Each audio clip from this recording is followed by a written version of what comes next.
Hey, so as you know, we've been in a post-production recording phase for the last few months, and I wanted to explain more of what we've been doing. I've shared with you snippets, but I wanted to give you more big picture perspective.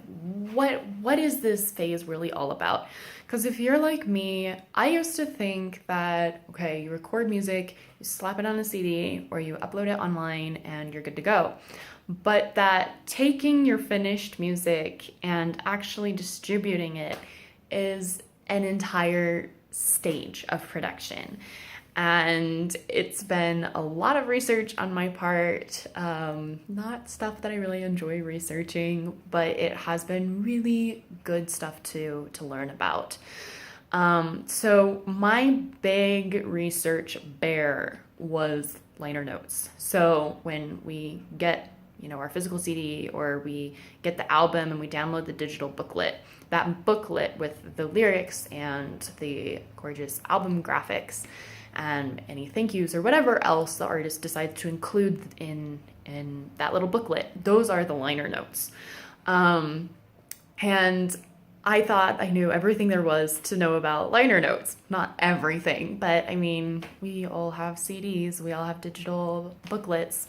We know what goes in there, we know what they look like. But I realized that there was a lot of fine print that I never really paid much attention to in the liner notes that I have. But now that I'm making liner notes, I have to pay attention to that fine print because a lot of that is the legal protection of my art. And if you make any kind of art, you want to make sure that it's protected. So my big dilemma was most of my physical music is in the US because my home base for music is here in Colombia. But ironically, I don't have hardly any of my physical music because I just wanted to keep things simple. But then I couldn't go look at my physical CDs, compare liner notes, and come to a conclusion of how I wanted to format this little booklet. And looking online, it surprised me how difficult it was to really find very complete samples to help me decide on the formatting. And it was also hard for me to find sources that I felt comfortable saying, this is a reliable source that really knows the business and knows what I need to include legally and more optional formatting stuff. So that required a lot of hours. There was a lot of frustration trying to get to the bottom of that very long rabbit hole, but I learned a lot, and it'll definitely make future productions go a lot smoother and quicker. The other big animal was just the whole graphics design, and I love graphics design. I wanted to design the whole booklet if I could, and I just realized this is a much bigger piece to chew than I can right now. We contacted a Colombian graphic designer to help us with the front cover. I really love the work that he did.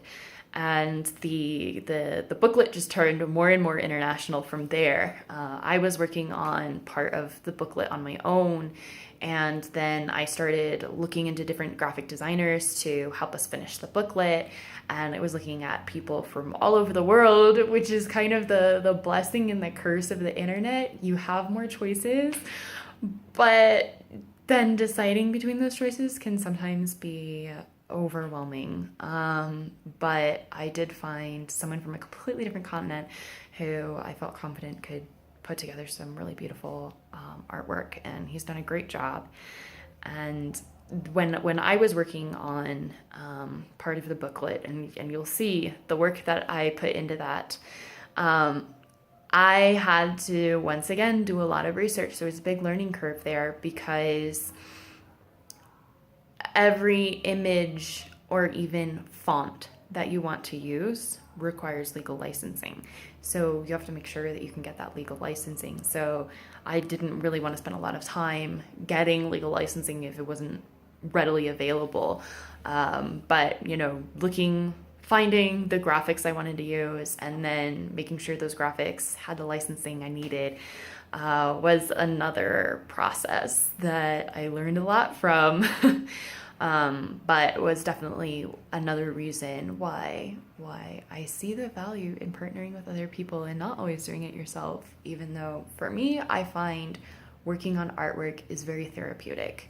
Whether it's, visual art or, music art, whatever.